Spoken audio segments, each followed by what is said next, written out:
back to Behind the Caution Tape. I'm your host, CrashLit. It's been a busy week for USC sports, so let's get into everything going on right now. And let's start with women's basketball, who came in runner-up in the Big Ten tournament, ultimately falling to UCLA. So they now await their selection. But let's get into the results first. So they got an 84-79 quarterfinal win against Indiana on Friday. Then they beat Michigan 82-70 in the semis, and then lost 72-67 in the finals against UCLA yesterday afternoon. All this in Indianapolis for the Big Ten tournament. Start against the Hoosiers with Juju Watkins leading with 31 points against Indiana, but the game was really back and forth, tight at times. The USC was ultimately able to prevail. Credit to the Hoosiers; they did play very aggressively, especially as they're trying to compete for better seeding in March Madness, and could be right on the bubble too. Against the Wolverines, Kiki Iriafen, pardon me, led with 25 points, and Michigan did control much of the middle part of the game, but USC, so obviously fans were getting a little worried, but USC was able to pull it together and kind of dominate the final stretch of the game, which they needed, especially considering the game. And then against the Bruins, Watkins led with 29 points. And despite USC being up 10 at the half, they had a cold spell from the end of the third to almost halfway through the fourth. That proved to be costly with just how well Lauren Betts played. And UCLA ultimately took home the Big Ten championship. So overall, my thoughts are, I think still the national championship is absolutely an attainable goal this year. And I still think this team, I truly believe this team can still win. And obviously there is something to be said, like we talked about before, losing, it makes you come out angrier. So like I said, I never endorsed the idea of losing, but I mean, I suppose it could help, especially when you lose to your rivals who you've already beaten twice and then they beat you the third time. It is also hard to beat a team 3 times in a season. I will acknowledge that.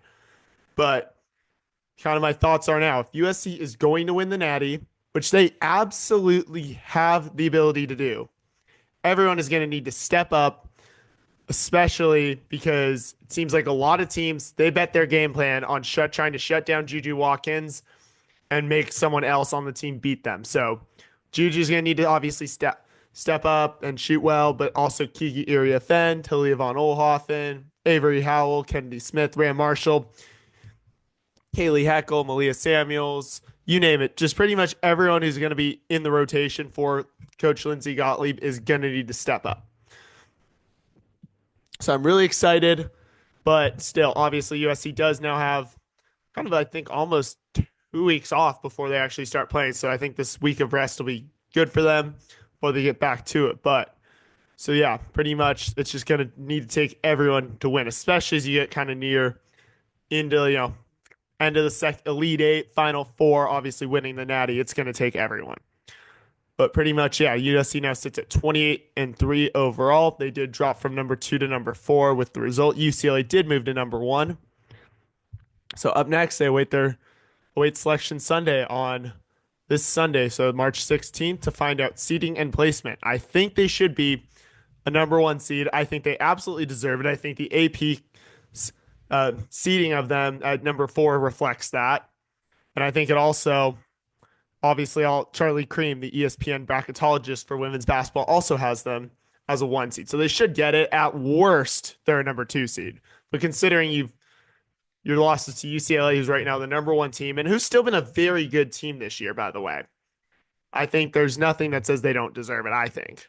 So looking forward to getting that. I'm definitely excited for March Madness to be back at Galen Center for the 2nd year in a row. So very exciting times for women's basketball here at USC. So best of luck to them as we get into it. So football, meanwhile, did have a bit of news with regards to some of the games they've scheduled. So they've announced their game on November 8th against Northwestern will be Trojan Family Weekend. So exciting for Parents Weekend, obviously. Seems pretty late compared to last year when it was the 4th game of the year and on September 28th. So over a month later. I guess it's just how the schedule all broke out, but still definitely excited for that all to come. And then November 15th, just a week later against Iowa, will be the homecoming and reunion game. So 2 big games. I guess it'll be my first HOCO game since I'm graduating this spring. So really excited for both those and hoping I can, make it, obviously. Still got to, figure all the stuff out, the work situation, all that. But definitely plan on coming to as much as I can based on how everything shakes out. But we will deal with that later. But yeah, that's kind of all the news other than USC linebackers coach and assistant head coach for defense. Rob Ryan is now on Instagram. So after just how he's spoken during his press conferences, I'm really excited to see how he connects with fans, football alumni, current athletes, and just coaches and everyone just in the USC community on Instagram. So I think it's going to be quite an experience and one I'm really looking forward to following along with on Instagram. So make sure to follow him at Flow Like Rob Ryan on IG. Meanwhile, USC soccer did have a bit news. Congrats to Kayla Colbert for signing with the Utah Royals FC. And then soccer did face Angel City FC at BMO Stadium, it appears, over the weekend. No scores reported as it was closed to the public, so I'll definitely keep reporting in on their schedule, their spring schedule throughout the year. If I have results, I will give them, but it seems like some of these, especially these close to the public games, they might not be reporting. Meanwhile, let's get to men's golf. We finished 9th out of 15th over the weekend. Last week at the Southern Highlands Collegiate in Las Vegas, where they finished, that ran from March 2nd through 4th. It was hosted by UNLV. The team finished 20 over par with an 884 total score. And as for the individuals, Jack Buchanan finished tied 12th. Anthony Seifa finished tied 28th. Jack Jurgs finished 39th. Tied 39th. Jaden Demdemaya finished tied 54th. And Gavin Ariella finished tied 71st. So up next to them is the Fight On Alumni Challenge in Scottsdale at Whisper Rock Golf Club, and I think it'll be a good opportunity to get some practice in before resuming competition as we head into the final stretch of the season. Women's golf, meanwhile, finished 3rd of 14th last week from at the Julie Inkster at Meadow Club Invitational. That was hosted by San Francisco. That ran from March 3rd through 4th. And the team finished 7 under par with an 857 total score. Jasmine Koo finished tied first for her 4th individual event win this season. So a big congrats to her. Catherine Park finished tied 10th. Cindy Koo finished tied 15th. Bailey Shoemaker finished tied 31st. And Kylie Chong finished tied 54th. So up next, so really impressive weekend from the Trojans. But up next, they have the Battle for the Bell against UCLA. That'll be taking place a week from today. So got to be ready to take down the rivals and be ready to bring it. Because whenever USC and UCLA face each other, everyone comes ready. It doesn't matter how well the teams are doing each year. Both teams just come out ready to play. So men's tennis, meanwhile, had a big week for their first Big Ten games, Big Ten duels, where they beat Purdue 6-1 on Saturday and beat Indiana 6-1 on Sunday. So against Purdue, USC got the doubles point with Peter Mack, Nathan Truve, Vladimir Ayubiko, Matteo Morazzi, and Carl Lee, all picking up singles match wins and to help really dominate that match against the Boilermakers. Against the Hoosiers, USC got the doubles point with Mack, Truve, Ayakubenko, Morazzi, and Connor Church all picking up singles wins. So that moves the Trojans to 8-4. And up next, they'll face UCLA, who's 4-6, but also 2-0 in Big Ten play at 3 p.m. on Friday. So USC won the first time 4-3, but USC also did beat Purdue and IU, so it's going to be a very tight matchup. And the Bruins are going to be out for revenge, especially after losing last time. Lacrosse, meanwhile, got an 18-5 win over St. Joseph's at Dignity Health Sports Park last Tuesday, with Christina Gagnon leading with 4 goals. And even though St. Joseph's scored first, USC just had long scoring runs up them, dominate the first 3 quarters, and just put the game well out of reach by halftime. Team now sits at 6-1. And likely to move up to 21st moved up to 21st in the country. So big congrats to them. So USC has 2 big matchups this week when they face. So they face Marist who's 1-6 on Friday at 1 p.m. at Dignity Health Sports Park, viewable on Big Ten Plus, and then their Big Ten opener against Johns Hopkins, who's 4-2 on Sunday at 1 p.m. at the Coliseum, also on the Big Ten Network for those Big Ten Plus who can't make it. So 2 big matchups, like I said, especially the Big Ten opener versus Johns Hopkins at the Collie. And I think that match should be a thrilling Sunday that allows the team to show what they've got and really show the Big Ten they belong. So it'll be really exciting, especially because when everyone thinks of Johns Hopkins sports, everyone immediately, I feel, thinks of lacrosse. I mean, that's the one sport they're D1 in. And they are affiliate member of the Big Ten Conference for lacrosse. So that shows that they are serious about it. So it's going to be a really exciting matchup. I mean, I am going out of town, so unfortunately, I do have to miss it. But if it weren't for that, I'd probably go. And I mean, you can tell I've talked to a few players on the lacrosse team who are very excited about this matchup and really are trying to, rally as many fans as they can to get to it. But best of luck to the team for that one. I definitely do want to make it to one of their remaining games at Dignity Health at some point later in the season as well. But definitely big game, great Big Ten opener this weekend for Lax. Beach volleyball took part in the MPSF midseason rumble that was hosted by Stanford from March 7th through 8th. So on Friday, they beat number 16 GCU 5-2 and number 9 Cal 3-2. And then on Saturday, and then lost to number 9 Cal 3-2, pardon me. And then on Saturday, they beat Oregon 5-0 and then beat host and fifth seed ranked Stanford 3-2. So it seems like it was very close and competitive on many of the courts, especially in the three matches that were won 3-2. And the GCU was 3-2. Sorry if I said 5-2, but definitely still plenty of time in the season. And I'm not too worried about these early season losses. I mean, USC is a team that usually gets better throughout the year. And as I've mentioned, Dane Blanton is not afraid to make adjustments as needed. So, like I said, I'm not too worried. So I'm confident this team will continue to get better. So now set 11-3. I expect they'll maybe stay around where they are at number 3 right now. They'll be taking part in the FAU Beach Invitational this weekend. That'll be from March 15th and 16th when they host Florida Gulf Coast, who's 4-6 at 7:30 a.m. These are all Pacific time, by the way. Stetson 10-2 at 12:30 p.m. And then on Saturday, Saturday that's when they host FGCU and Stetson. And then Sunday they'll host FAU, who's 8-4 at 8 a.m. and Georgia State, who is 6-5 at 10 a.m. So I think these are all teams that USC should probably be able to take care of business against. But it's also an opportunity to get better and figure out, I think, for the coach to figure out which players and pairs are working well together and which ones they may need to make adjustments to. So I think it's a great opportunity for the beach volleyball team to continue to just keep getting better. Men's volleyball, still ranked number 5, is continuing to stay red hot, and it is so exciting to follow. So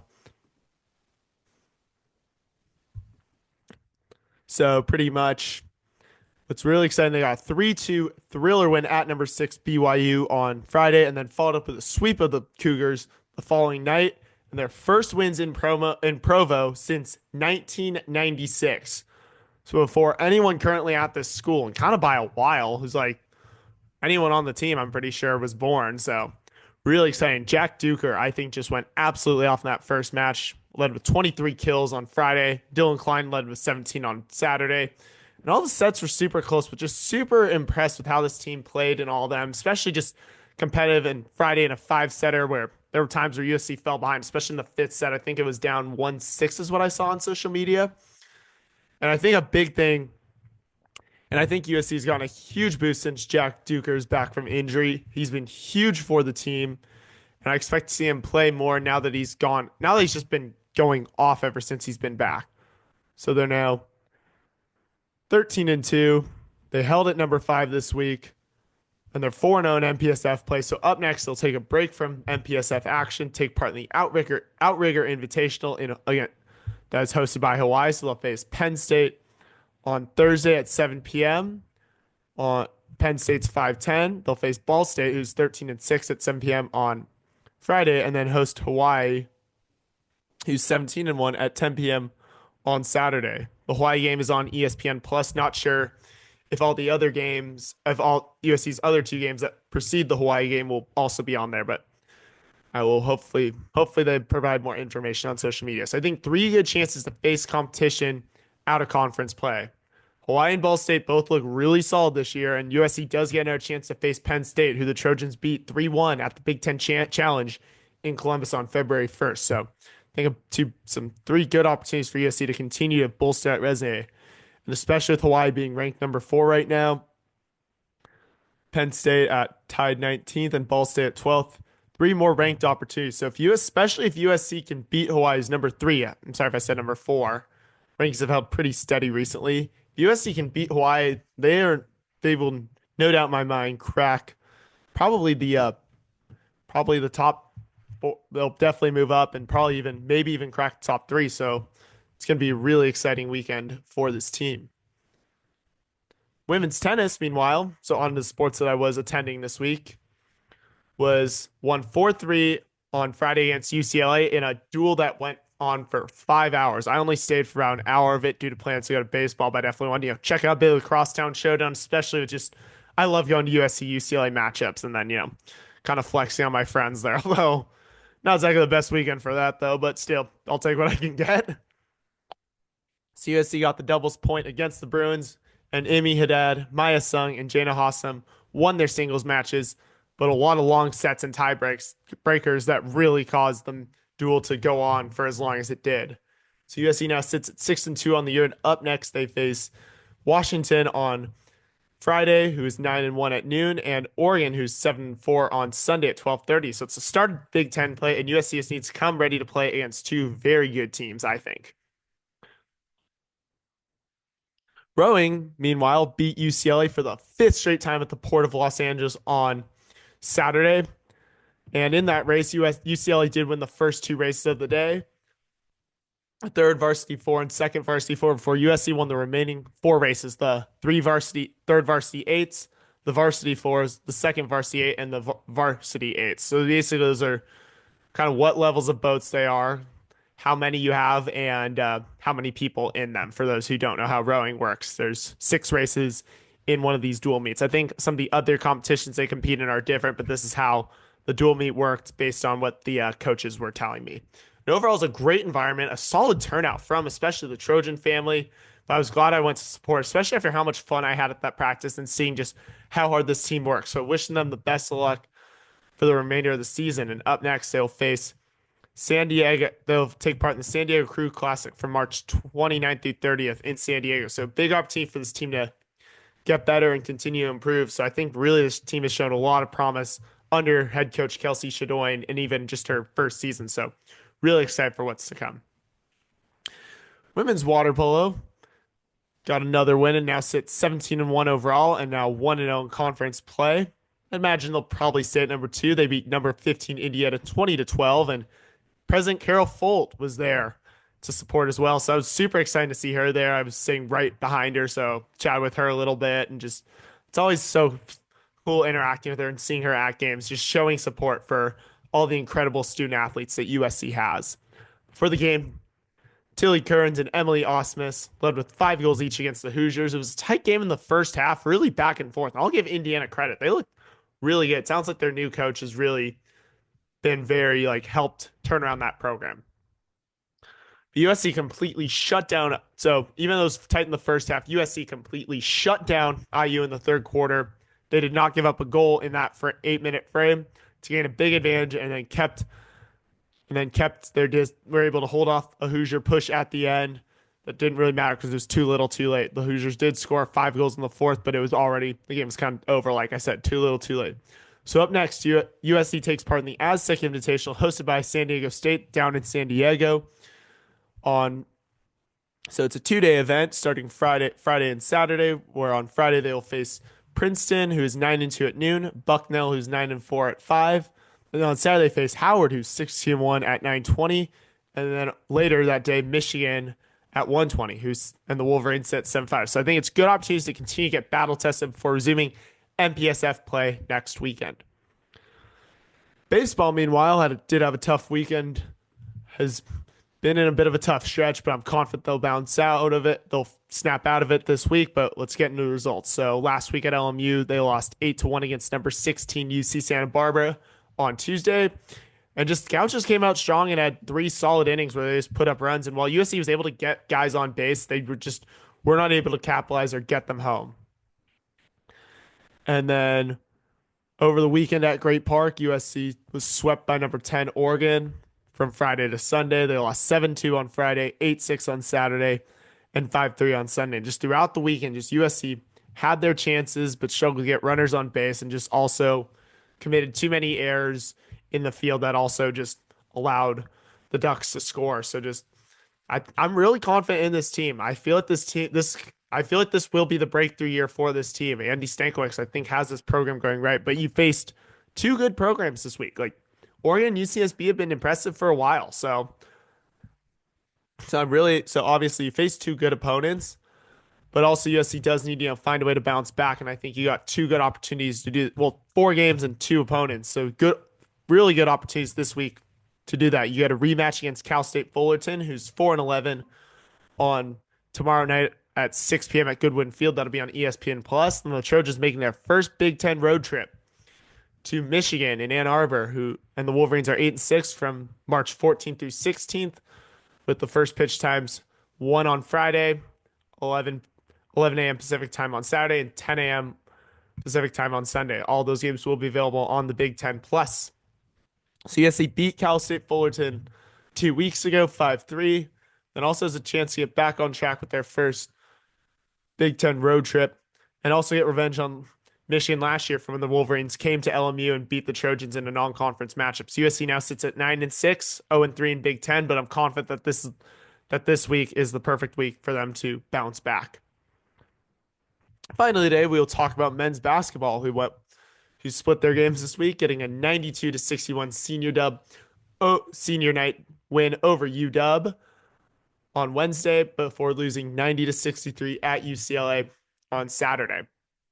So Chibuzo Agbo led with 26 points against the Huskies, and USC just separated early and dominated the Huskies. And then Rashawn Agee still getting the starts a lot. Game was also just for me was also just special because the senior night honors, not only for the guys, but they also gave me a really special shout out. They gave me like fan of the game. And then for those of you watching in the video, you maybe have noticed that the picture frame back there is new, and that's because that was my gift from the team. They gave me a present at the end of the game. They gave me a full shout out. They showed a slideshow of photos from me throughout the years, and it was just super cool to just be recognized for that. I'm just it's like I'm still kind of processing and getting emotional. I think I almost went into tears on a Wednesday seeing that.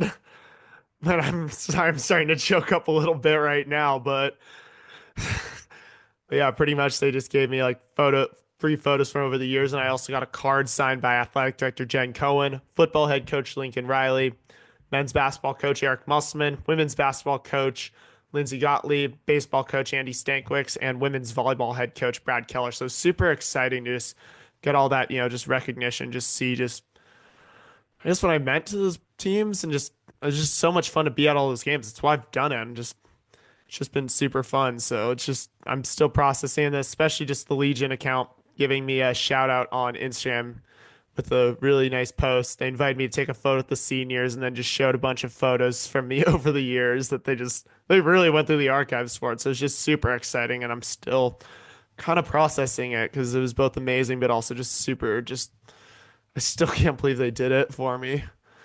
But yeah, it's definitely really just it was a really special game. I don't even know how to put into words right now, but it was just so cool. So just get that recognition. I'm sorry. All right. Sorry. I'm sorry I'm getting emotional talking about it.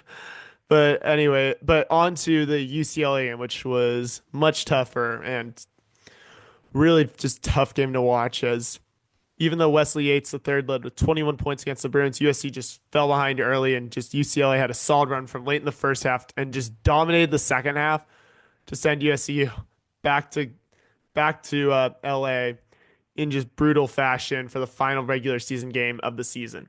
And even though USC did lose that game, they will be going to the Big Ten tournament as the 14th seed. So they finished the regular season 15-16, 7-13 in Big Ten play, seeded 14th for the Big Ten tournament, where they'll face number 11 Rutgers on Wednesday night at 5:30 p.m. on Peacock. Rutgers sitting also at 15-16 overall, but 8-12 in Big Ten play. So big opportunity for USC to really, This is really USC's final chance to keep the season alive and make March Madness. I think it can be done. If this team can play like how they were playing when they beat Michigan State a month ago, I think this team can still make the tournament. I truly believe that. So USC did lose to Rutgers 95-85 in Piscataway on February 23rd. And USC is going to need to win the Big Ten tournament to keep the season alive, and it is going to take everyone stepping up to get the job done. It's going to be 5 games in 5 days. And USC got its 14th seed on the tiebreak due to having head-to-head wins over Iowa and Nebraska. But if they beat the Scarlet Knights, they'll have to face number 6 Purdue, then number 3 Michigan, 6 Purdue in the second round, number 3 Michigan, who's got a double bye in the quarterfinals. Then they got to face the semifinals and then the finals. So semifinals Saturday, finals Sunday. So just 5 busy days that the USC can keep winning, and I think they can. So hopefully they can find a way to grind out some wins and make a case that they belong in the and just prove that they earned their spot into March Madness. So hopefully they can do it. But really, I hope this team just comes out playing angry and like they did when they faced Michigan State just over a month ago. But that takes us now to, but that takes us now. So that's all the sports coverage. And before we go, I went 4-4 last week. So I had the baseball loss against UC Santa Barbara on Tuesday, men's basketball win against on Friday, on Wednesday, and then on Friday, it was the women's tennis win against UCLA, baseball loss versus Oregon. Saturday, rowing and water polo both won, men's basketball lost, and then baseball lost again to Oregon on Sunday. So that puts me at 77-24 on the season and 289-106 all time. So I'm 4-4 at baseball, 12-8 at men's basketball, 1-0 at women's tennis, 2-0 at water polo, and 1-0 at rowing. So this week, just partly because of my spring break plans, I'll be going out of town on Friday. It'll just be baseball at Cal State Fullerton. So that's going to do it for us here at Behind the Caution Tape today. Thank you for joining in. Be sure to tune back in tomorrow as I'm excited to be joined by USC baseball alum Jason Sterles, who will join me to talk about his journey joining the team, especially as a walk-on and even getting opportunities to play, as well as what it was like to work as a grad assistant during his final year with the last year with the program. So I'm really excited to talk to Jason and hear just about his journey, and and just what that grind was like to really earn that spot, and especially playing for 2 different coaches. He played for both Jason Gill and Andy Stankiewicz. But that's going to do it. As I said, thank you again for tuning in for the Monday Rundown. I'm super excited to be doing this for you all as always. Please subscribe if you're enjoying this, either on YouTube or on whatever listening platform you are on. Thank you again, for all your support and love throughout this. I'm super excited to keep going. It means the world to me that you all tune in. I'll see y'all tomorrow, and fight on.